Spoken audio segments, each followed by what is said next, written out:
আসসালামু আলাইকুম রহমাতুল্লাহ। সম্মানিত দর্শক শ্রোতা ভাই ও বোনেরা, কাছের দূরে দেশ প্রবাসের যারা যেখান থেকে আজকের ভিডিওটি দেখতে আসছেন সবাইকে অসংখ্য অসংখ্য ধন্যবাদ। বন্ধুরা, আপনাদের সাথে গুরুত্বপূর্ণ একটি আমল নিয়ে হাজির হয়েছি।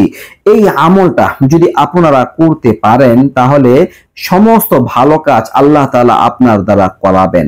আল্লাহ তাআলা আপনাকে ভালো ভালো কাজ বেশি করবার তৌফিক দান করবেন ইনশাআল্লাহ। বন্ধুরা, অনেক বড় সৌভাগ্যের ব্যাপার হলো বেশি বেশি ভালো কাজ করার সুযোগ পাওয়া। আল্লাহ তাআলা আপনাকে সুযোগ দান করবেন, ওই রকম মন মানসিকতা বা আগ্রহ তৈরি করে দেবেন ইনশাআল্লাহ। আপনার দ্বারা ভালো ভালো কাজ হবে, আপনি সৌভাগ্যের দরজা পেয়ে যাবেন। দর্শক, হাদিসের মধ্যে কি আসছে জানেন? হাদিসের মধ্যে বলা হয়েছে, ইন্না ফিল জাসাদি মুযগাতান ইযা সালুহাত সালুহাল জাসাদু কুল্লু ওয়া ইযা ফাসাদাত ফাসাদাল জাসাদু কুল্লু।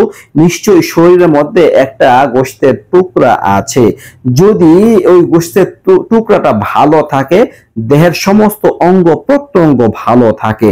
আর যদি ওই টুকরাটা নষ্ট হয়ে যায়, খারাপ হয়ে যায়, তাহলে সমস্ত অঙ্গ প্রত্যঙ্গ খারাপ হয়ে যায়, নষ্ট হয়ে যায়। আলা ওয়াহিয়াল কলব, জেনে রাখো হে আমার উম্মতেরা, সেই গোশতের টুকরাটা, গুরুত্বপূর্ণ টুকরাটা হচ্ছে যে সমস্ত অঙ্গ প্রত্যঙ্গকে পরিচালনা করে, সেই টুকরাটা হচ্ছে কলব, মানে হার্ট। দর্শক, এই কলব বা হার্ট যদি ভালো থাকে, সৎ থাকে, অঙ্গ প্রত্যঙ্গ সব ভালো থাকে, সব সৎ থাকে, ভালো দিকে অগ্রসর হয়। আর কলবটা যদি নষ্ট হয়ে যায়, গোমরাহি যুক্ত হয়ে যায়, কুফরি শিরকি যুক্ত হয়ে যায়, অঙ্গ প্রত্যঙ্গ সবগুলোই নাফরমানের দিকে যায়, গুমরাহের দিকে যায়। তো সেই জন্য দর্শক, আমাদের আমলটা হচ্ছে কলবটাকে ঠিক করা নিয়ে। আপনি যদি আমলটা করেন, আপনার কলবটা আল্লাহ তাআলা ঠিক রাখবেন, ভালো রাখবেন, কলুষতা মুক্ত রাখবেন।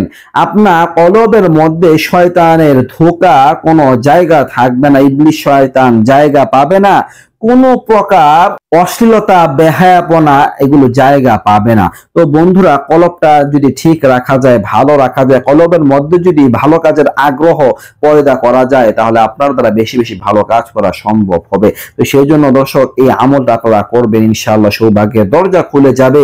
দর্শক, আল্লাহ তাআলা একটি সিফাতি নাম আল গফুরু, আল গফুরু এই নামটি বেশি বেশি পাঠ করতে হবে।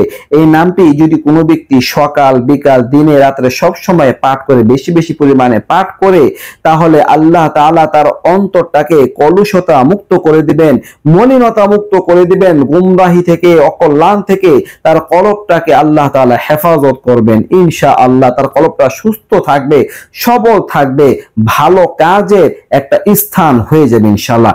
দর্শক, এই ছিল আলোচনা। নিত্য নতুন আরো ভিডিও পেতে সবাই পাশেই থাকবেন। এই পর্যন্ত, আসসালামু আলাইকুম ওয়া রাহমাতুল্লাহ।